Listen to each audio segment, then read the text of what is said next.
What is up, all you Faceoff fanatics?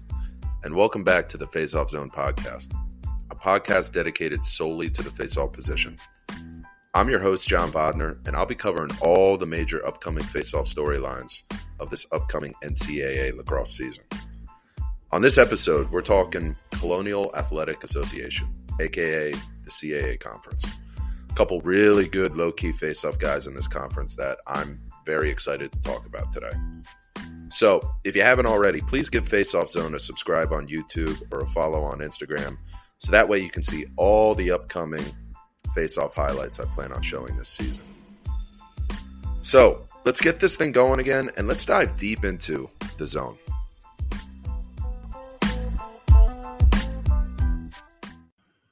All right, so here we go. Let's get this thing going again. It's crazy to me that there's only 8 days until our first college lacrosse game of the season. So I'm trying to get through as many of these conferences as I can. So I got my sleeve of Thin Mints here. You know, it's Girl Scout season now. So, get out there, support the Girl Scouts. Got me a little Saturday night, cocktail here. So I'm ready to go. So let's get down to business here. If you guys listened to the first episode, I did kind of talk about Delaware. They're a team who I believe has a big question mark at Faceoff going into this upcoming season. They lost three-time captain Jake Hervada.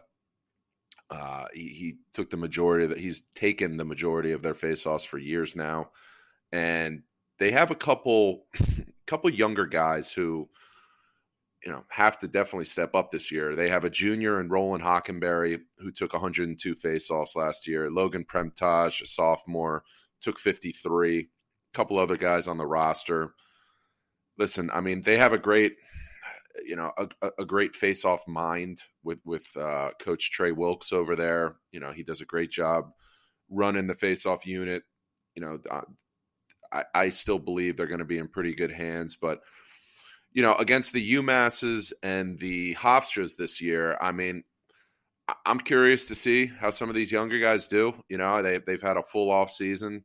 Hockenberry, Premtage, Spaniak, Menard. They've had a full, off season to kind of get better and grow with these new rules. So they got their hands full with Hofstra and UMass, but we'll see. Delaware seems like they were 7-1 last year in conference.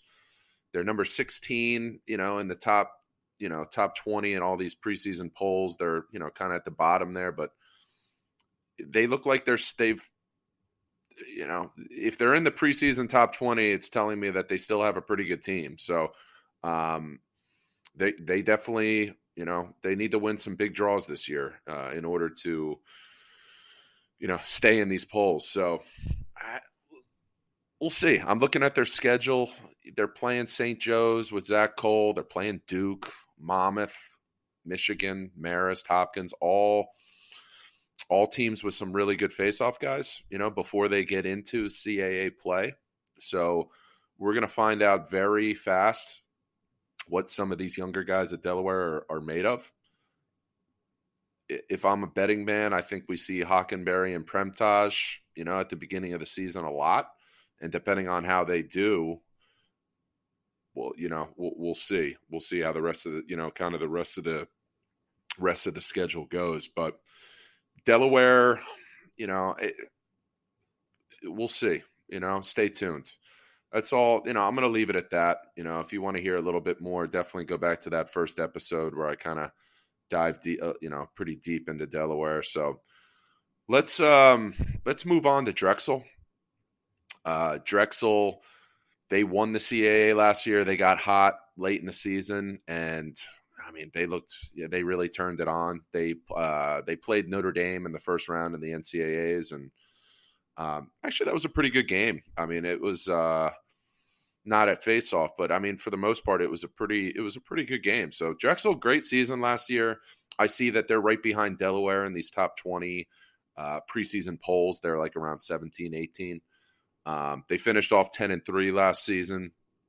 And they lose a senior in Jimmy Coida, who took the majority of their faceoffs last season. Had a great career at Drexel.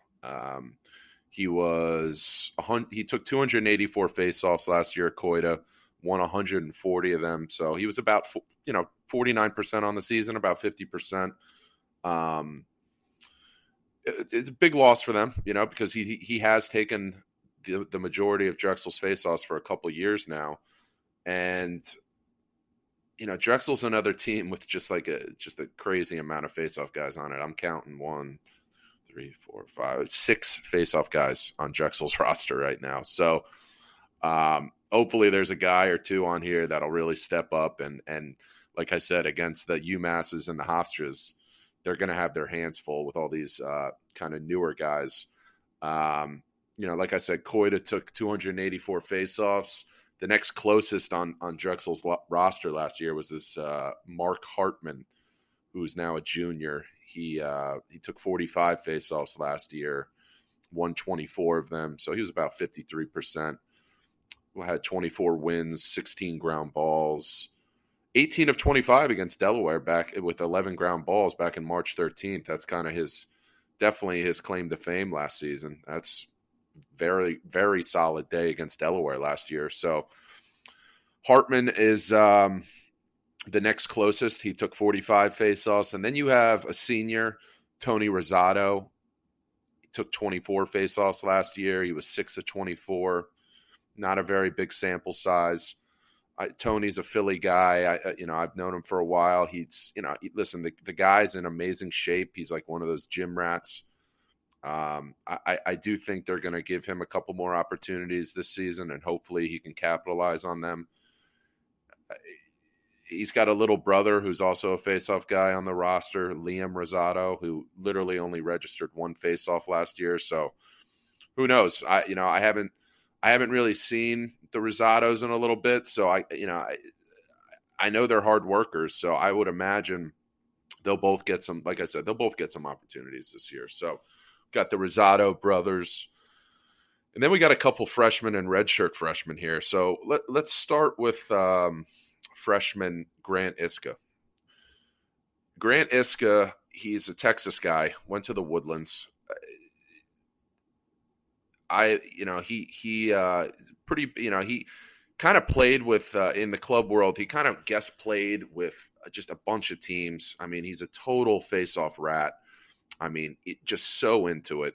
He trains with all different, between the Face-Off Factory, Face-Off Academy, Philly Face-Off League, down there in Baltimore, Inner Circle. I mean, he can't get enough of it.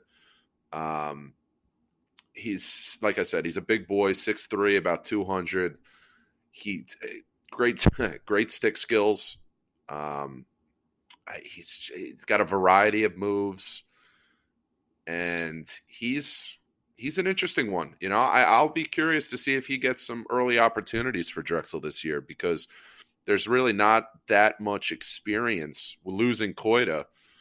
He's got, I think he's got a good shot at getting some time. Iska's an interesting one. Because if he gets a full head of steam and he's got the ball in his stick, he's a problem. He's a problem. If you go watch his highlights on YouTube, he's an impressive athlete, Grant Iska. So I've got nothing but good things to say about Iska. He's a guy who I'm confident we'll be talking about in the next couple of years, definitely for Drexel. But let's get into some of these other guys. They have Aidan Shortly, who's he redshirted last year. He's a redshirt freshman from Georgetown Prep. Great school down there in DMV. I see he was a 3-year starter there. He was, it says, the top face-off man in DMV his senior year. I have no idea where that's from. It just says top face-off man in DMV. So, I mean, DMV is they develop some good face-off guys down there. So wherever that's from, I'm sure Aidan Shortly's got to be pretty legit. I couldn't really find any tape on him or anything, but listen, Georgetown Prep, 3-year starter there. He's got to be pretty good. And then they have another redshirt freshman, Mike Lensgold from Bridgewater Raritan High School in Jersey. So a lot of face-off guys here, 6 face-off guys. And losing Koida, maybe we'll have a duo. Maybe we'll have one guy take the majority this year. Maybe it'll be a duo, but we'll see. They certainly have a couple question marks here. Let's talk about their schedule. They're playing. I'm not too impressed with their out-of-conference schedule before the CAA, to be honest with you.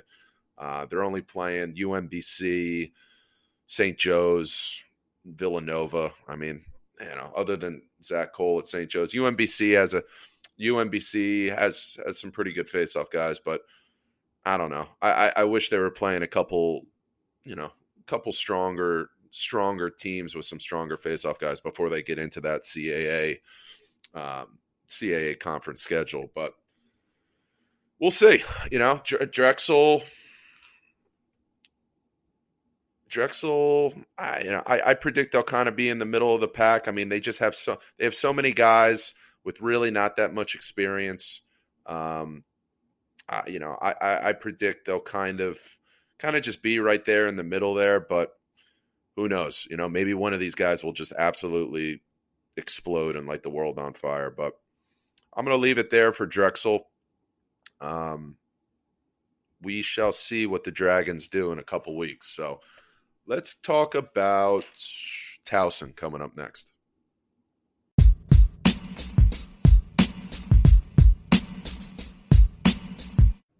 All right, so let's get into our next CAA team here, and let's talk about Towson. Towson definitely struggled at face-off last season. They were about 36% as a team at facing off last season. Towson had a 6-8 record last year. They were 3-5 in the CAA, so not a great season for Towson. They had a redshirt freshman take the majority of their face-offs last year, Shane Santora. Kind of a smaller guy in New York, tough New York guy from Bayport, New York. He took 177 face-offs. He won 67 of them, so he was about 38% on the season. He's a younger guy, so it was there's a lot of good face-off guys in the CAA conference. So it was definitely I'm sure last season it was certainly humbled him, and kind of after that season, I'm sure he knows what he needed to work on. So 67 of 177. He had 21 ground balls, no points, played in all 13 games for Towson. He had smoked Drexel last year. He was 20 of 26, I see, in that first or second game of the year. And it was, I think, a little later in the season than that. But I remember watching that game, and I'm like, whoa, this little guy, he's got some quick hands here. He's pretty legit. And after that game, he kind of, he struggled a little bit. He was a little under 50 or around 50 after that Drexel game. But he definitely struggled against Brian Herbert at Hofstra in both games. Against UMass, he was 1 of 6. So, I'm kind of, I believe, this is just my opinion, kind of this year, and we're going to get into UMass and Hofstra later on this episode, but they definitely have 2 of the top guys in that conference right now. And so Santora, I'm sure he's ready to go. I'm sure he wants another crack at some of these CAA teams. He, I'm curious to see how much better he's gotten in the off season. Maybe he bulked up a little bit. I'm not really sure, but we'll certainly keep an eye on it.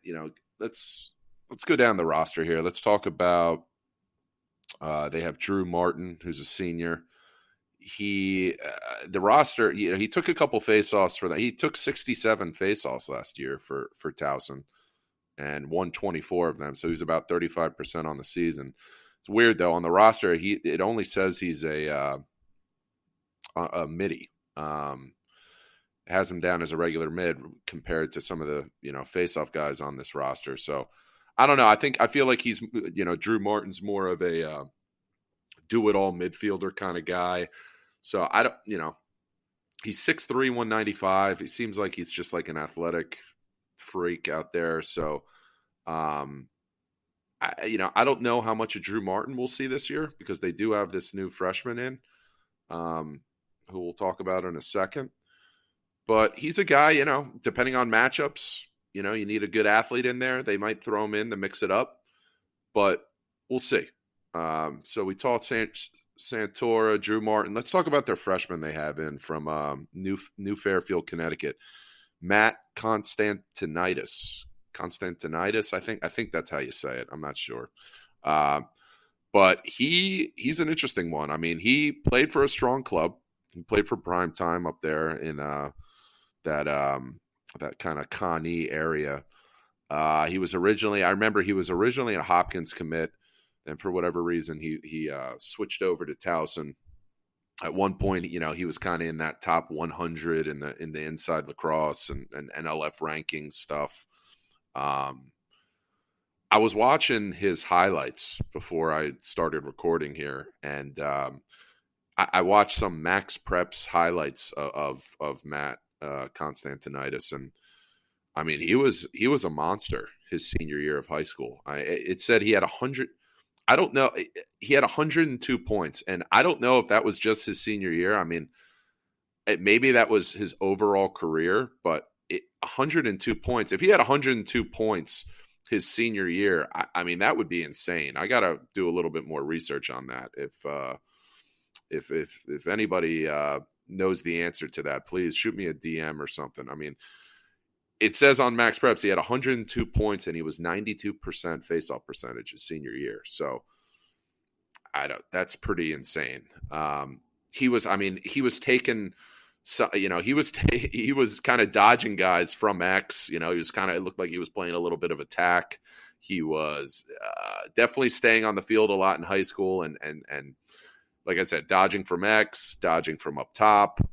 He was pretty. He certainly has some really good stick skills. It seems like so, which will certainly bode well in college. So. He's a guy that who knows, I would love to be at a Towson practice right now and kind of see how he's squaring up against, Santora and Martin and those guys. I do predict we'll see a little bit of him this upcoming season. I mean, why not? They have nowhere to go but up from last year as far as faceoffs go. So I'd like to see him get see how he looks against some of these other guys in the CAA conference. I'll tell you what, I mean, Towson, I'm looking at their schedule here. I mean, unlike Drexel, I mean, they have a legit out-of-conference schedule. They got Hopkins, UVA, Loyola, St. Joe's, Duke, and Denver. So, I mean, that is quite a schedule before you get into the CAAs. So, Matt Constantinitis, I hope I'm saying his name right, Santora, we will certainly see what they are made of before the CAA conference. So I'm keeping my fingers crossed for them. Maybe they'll come out swinging or, we'll see. But Towson's a team. I have to imagine that Santora and is going to kind of take that next step up from last year. So we'll see. If I'm Towson, I love that Kobe Smith, that pole that they have, who's back for a fifth year. I would love to see him up on some wings on faceoffs this year. They also have a kid that I know from the Philly area, Sam Morin from Garnet Valley High School, who is a really good long stick and, faced off a little bit too in high school, but he's a guy that I would love to see on the wings as well. He's certainly very good. So hopefully they'll get, some more help on the wings this year, and stay tuned. We'll see how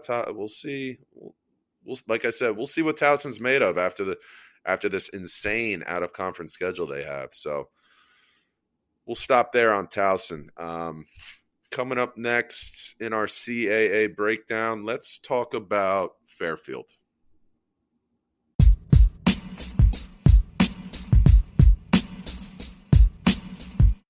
All right, so let's keep it rolling here. Let's talk about Fairfield for our next CAA team. Fairfield, I didn't realize, to be honest, that they were this bad last year. They were 2-9 on the season, 0-8 in the CAA conference. Fairfield certainly wasn't their main problem last year. I mean, they were about 50% on the season. They have a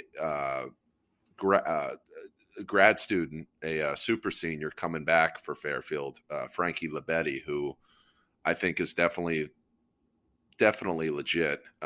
He took 188 faceoffs last year for Fairfield, won 102 of them for 54%, had 53 ground balls, 2 goals and an assist. I mean, he's like, he's about 5'10", 5'9". He's super fast. He's got wheels. If he gets the ball forward, if you go back and watch him last year, I mean, he's just like lightning out there.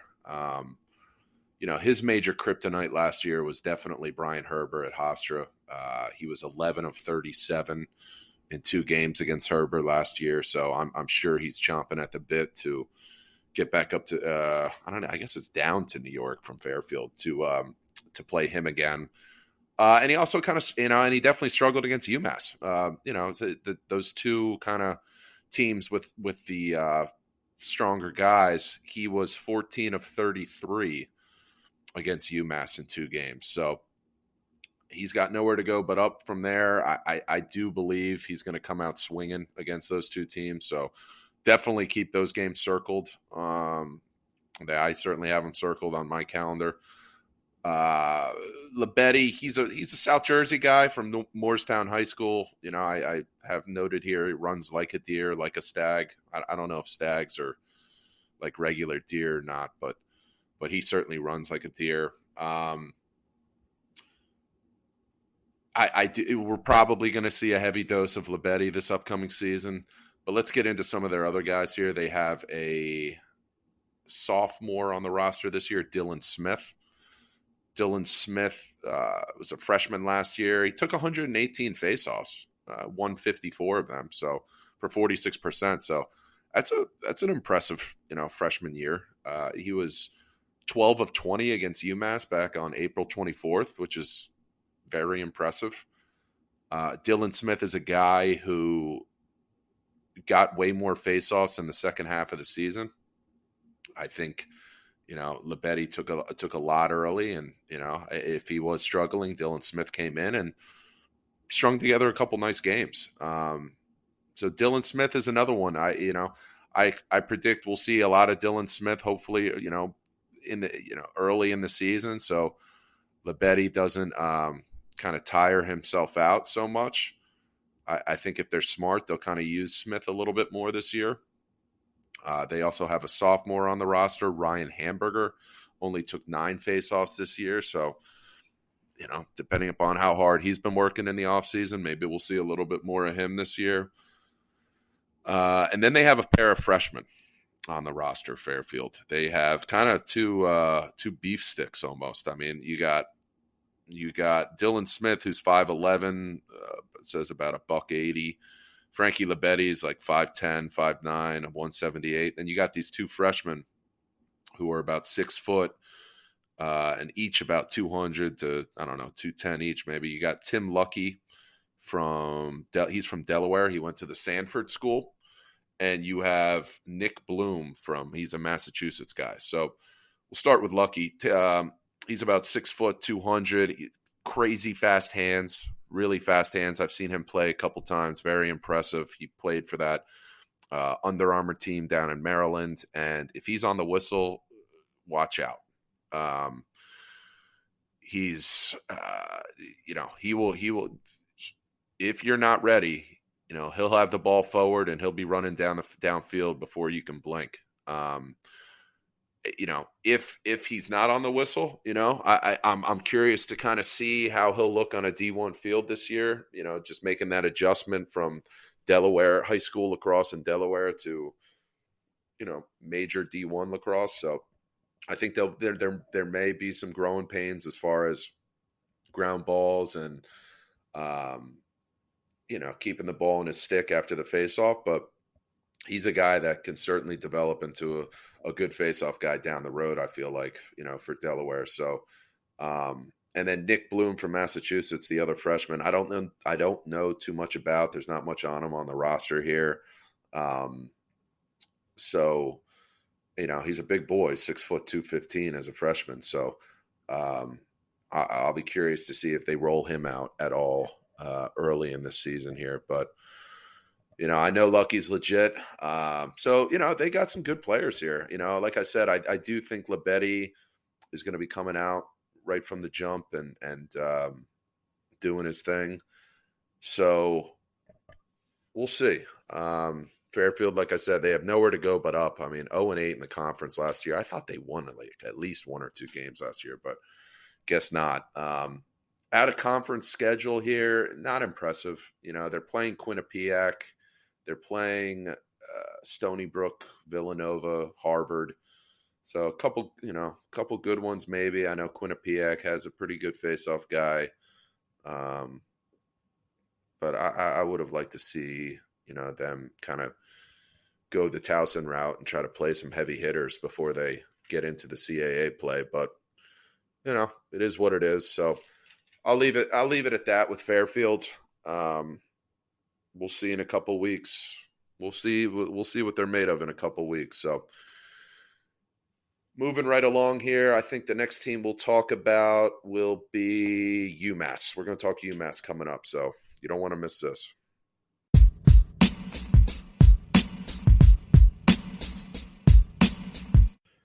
All right, so let's get into our next CAA team here, and let's talk about Umass. Umass 4-6 overall last year. They were 4-4 in the CAA. It got hot. I mean, they lost in the CAA championship to Drexel.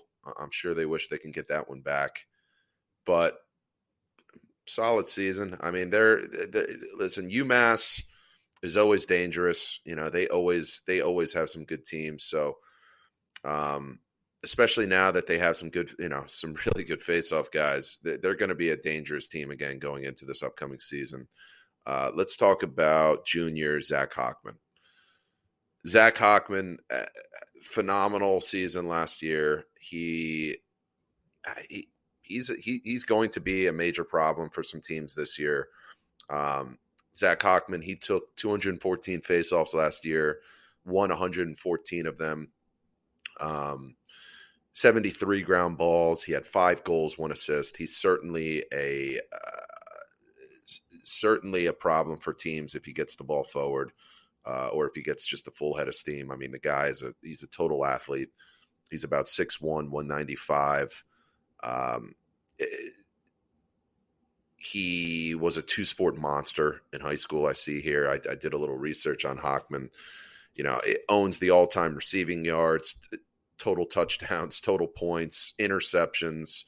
He's the all-time goals leader for his lacrosse team in high school at Notre Dame up in Connecticut.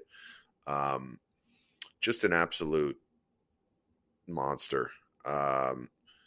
He's explosive. I mean, you go back and watch some of his tapes, some of his face-off highlights on my YouTube page. I mean, there was one goal last year against Drexel that he just bullied the Drexel face-off guy off the ball, scooped it up, ran past like 2 guys, and just high bouncer over the goalie. It was beautiful. He got he was the second team all conference last year behind Brian Herbert at Hofstra. Against Herbert was kind of, he did struggle. Hochman did struggle against Herbert last year. I see he was 13 of 28 for 46% on March 30th against Herbert. And then on April 9th, it kind of went way south for him. He was only 4 of 18. So I'm sure Hochman is ready to go. I'm sure he wants another crack at Herbert. So that will certainly be a matchup that I will have circled. But Hochman is a guy, I mean, he's only a junior. He's got 2 more years left at UMass. So, he'll like I said, he's definitely going to be a problem this year. Let's go down this roster. They have a pair of sophomores, Caleb Hammett, from Massachusetts guy. He's a Hanover, Massachusetts guy. originally an Army commit, I remember. I mean, the dude is, I follow him on Instagram. I mean, he's a unit. I mean, he's just like one of those fitness freaks. And got great technique. I know he's worked with, Grenlian at the face. He's like a face-off rat as well. I mean, he works with Nardella a lot, Joe Nardella a lot at Faceoff Factory. He's worked with, Grenlian and those guys at Faceoff Academy. So he's, I do remember he was always really good. He didn't have that many face-off opportunities last year, though. He was only 11 of 21 on the season. His big game was, against Albany. He was 7 of 12. So I do expect Hammett to get, just with UMass playing a lot more games than they did last year. They only played in 10 games last year. I do think Hammett's going to get a lot more opportunities. But they also have this dude, Ryan Henry, he's another sophomore from California, who kind of got in late, during the season last year and put together a couple nice games. I mean, he was only 11 of 20 on the season, but, he was 4 of 8. He was about 50% against Hofstra. So Ryan Henry's another one. I mean, I'm curious to kind of see how hard these guys have been working in the off season and seeing if they could, I'm not saying start over Hochman, but just maybe, if they do get in, how they look against some of these teams they're playing. I mean, they're out of conference schedule before they get into the CAA is pretty solid. I mean, they're playing Army, they're playing Yale, they're playing Vermont, and Vermont, Tommy Burke at Vermont is no joke. They're playing Brown, and then they're playing Boston University. So there's certainly some solid teams there before they get into the CAA. So between those 3 guys, I think, it's going to be interesting.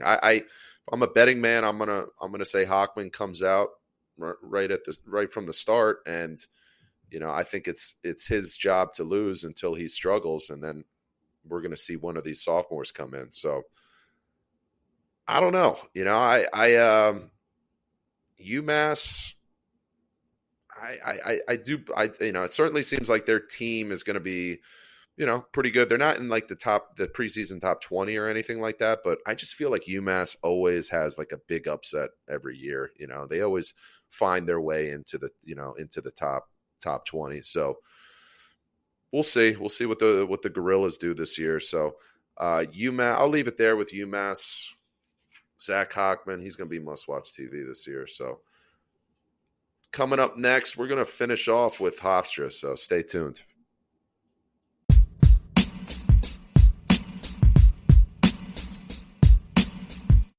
All right, so let's get into our last CAA team here, and let's talk about Hofstra. Hofstra, 8-6 overall last season, 4-4 in the CAA. Definitely a very solid year. They had Ryan Tierney, the head coach's son, who was just an incredible attackman for them, put up an insane amount of points. So losing him is a big loss, but they're very stacked still at the faceoff position. Let's get into it here. Let's talk about senior Brian Herbert. Brian Herbert, he was first team all CAA last year, has had a great career at Hofstra so far. I mean, going into this season, he's already taken 818 career faceoffs for Hofstra. He's won about 419 of them, so he's about 60% career so far at Hofstra. Last season, he took 302 faceoffs. He won 192 of them. He was 7th in Division I in the faceoff percentage, so he was in the top 10. He's a Smithtown East guy. He went, up in New York. He went to Smithtown East High School. He had 111 ground balls last season as well, which is really impressive. Only 1 goal, 1 assist, though. Herbert, I mean, he was pretty much over 50% in every game he played in, except for Delaware. He kind of struggled a little bit at the end of the season with Delaware a little bit, but he had 14 turnovers last season, which is kind of a lot compared to some of these other guys whose stats I've looked up. So I'm sure he's going to be looking to try to keep the turnovers down a little bit this year, but he made up for it. Well, I mean, he's won a ton of faceoffs for Hofstra last year. So,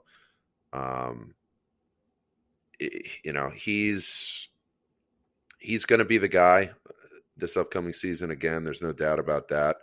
But I with just Hofstra playing more games this season, I do think, they can't run him into the ground too early. I do think some other guys are going to have to step up, and I think they have a really good kind of guy, up and coming guy at Hofstra who served as Herbert's backup last year, and that's junior Chase Patterson. Chase Patterson, he's a Philly guy. He's the pride of Richboro, Pennsylvania. Went to Council Rock South High School. He played in 11 games last year for Hofstra. He took 82 faceoffs, and he won 52 of them for 63%. So very, he definitely took advantage of the opportunities that he got last year. Had 35 ground balls. But really, I mean, he had big games against St. John's and Stony Brook where he took the majority of the faceoffs that day. But really, other than that, I mean, he only took about 3 to 4 faceoffs a game after that.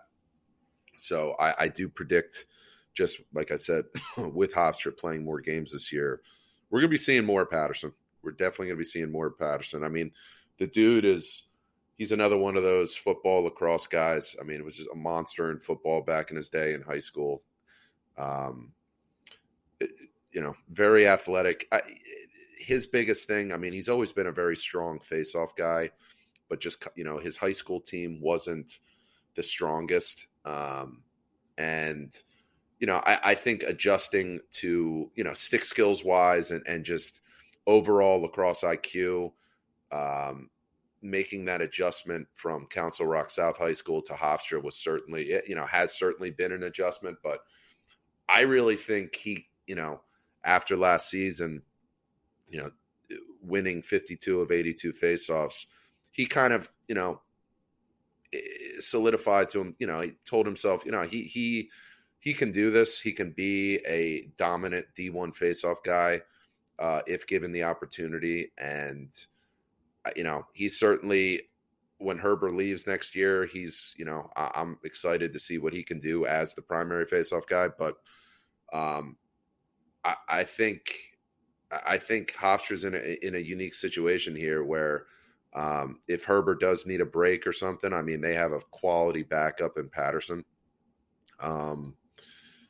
So we'll see how Patterson gets utilized. We'll see if he gets a little bit more face-off, instead of 3 to 4 a game, maybe if he'll get, 6 to 8, in some of these games. And depending on matchups, who knows? Maybe Patterson will come in and step up like he did a couple times last season. So Patterson's definitely a guy we're going to be keeping our eye on here. Moving down the roster, they have a couple more younger guys. They have Joe Bruno, who is a freshman, I believe, or maybe he's a sophomore. Went to St. Anthony's High School in New York.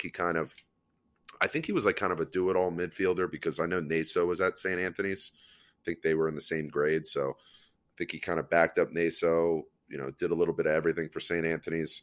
We'll see if he gets some opportunities this year.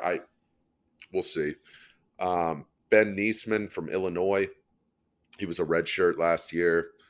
Don't know much about him. But I mean, honestly, when you have Herbert and Patterson right now, I'll be shocked if some of these other Hofstra guys really get a heavy amount of faceoffs this year, but you never know. So that's really all they have on the roster this year. Listen, if I'm a betting man again, I think we're going to see a lot of Herbert and Patterson. Looking at their schedule before they get into the CAA, I mean, they play Navy, they play Villanova, they play Rutgers, so a couple good tests.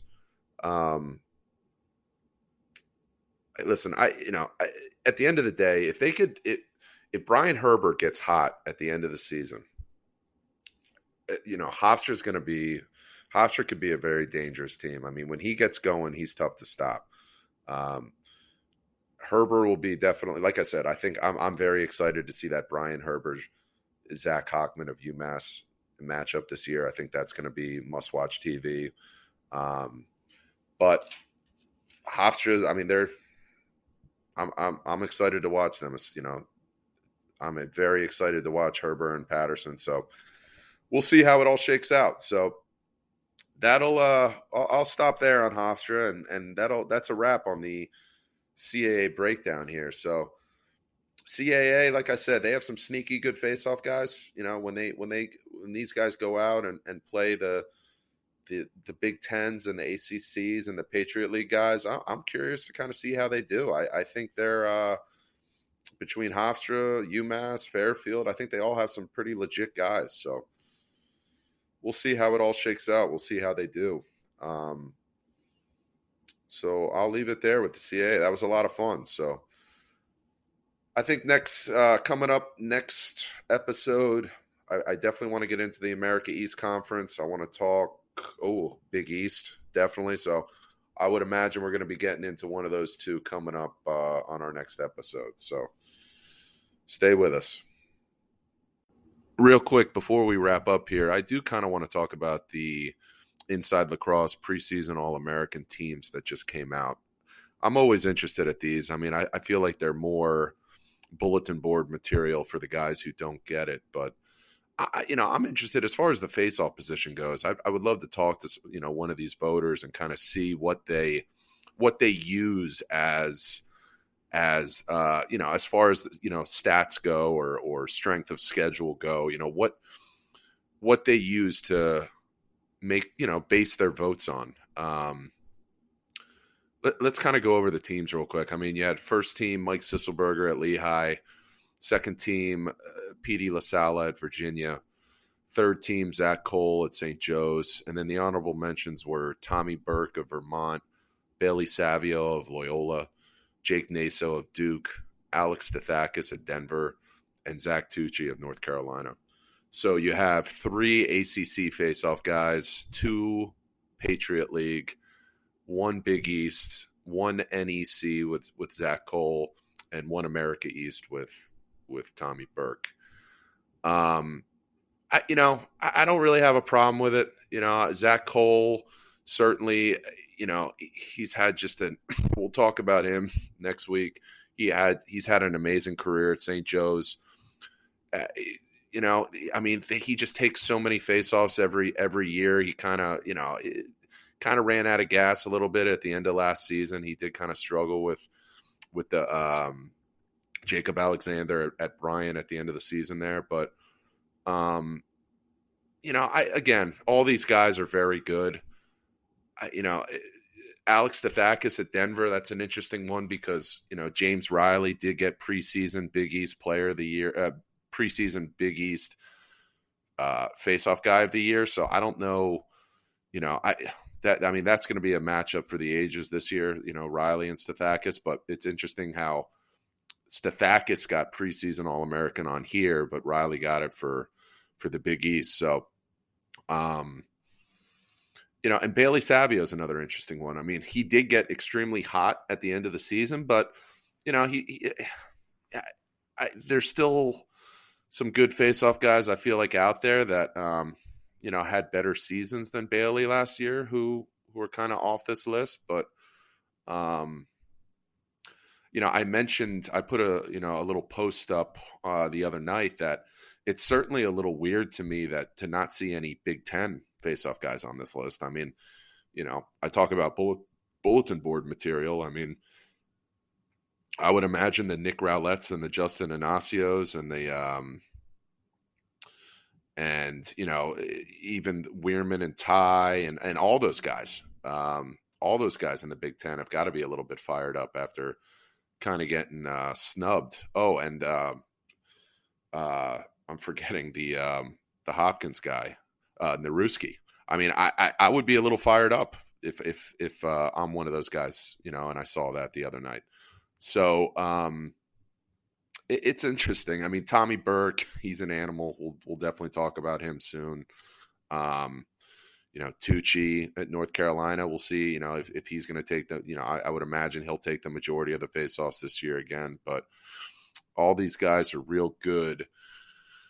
And then at the end of the day, though, I Mike Sis and PD LaSala, you can make an argument that either or should be, first team all American. I mean, just because PD's got to play, he has two other preseason All-American faceoff guys in his conference. And then, some of those other guys are no slouches either. So, there's the schedule, there's the strength of schedule kind of argument there, but I don't know. I mean, I know if Mike Sisselberger, it doesn't matter what conference Mike Sisselberger plays in. I feel like he would be just as successful on any team. But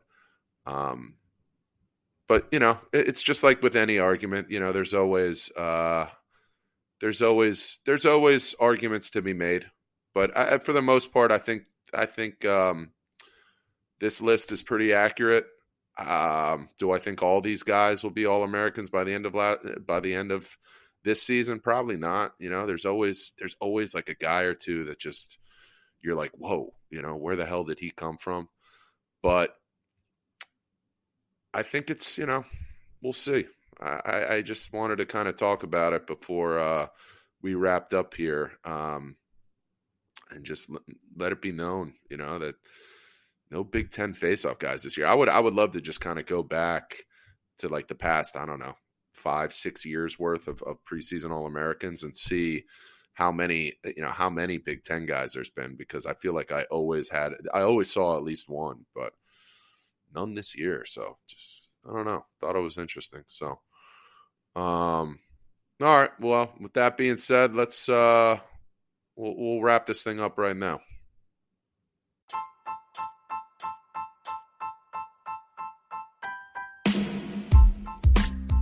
All right, so that's a wrap on our 5th episode of the Faceoff Zone podcast. Hopefully you had fun listening to that CAA breakdown, and as always, please do me a favor and tell a fellow Faceoff fanatic about this podcast. Let's try to keep this thing going for a while. If you haven't already, please give my YouTube channel a subscribe so you can watch some fun Faceoff highlight videos of last season and this upcoming season. You can also follow me on Instagram at FO_zone for some fun breakdowns as well. Next episode, I'll be diving into the Big East Conference and as well as the America East Conference. So please stay tuned. As always, I'm going to be hanging around all season long. So until next time, I will see you guys in the zone.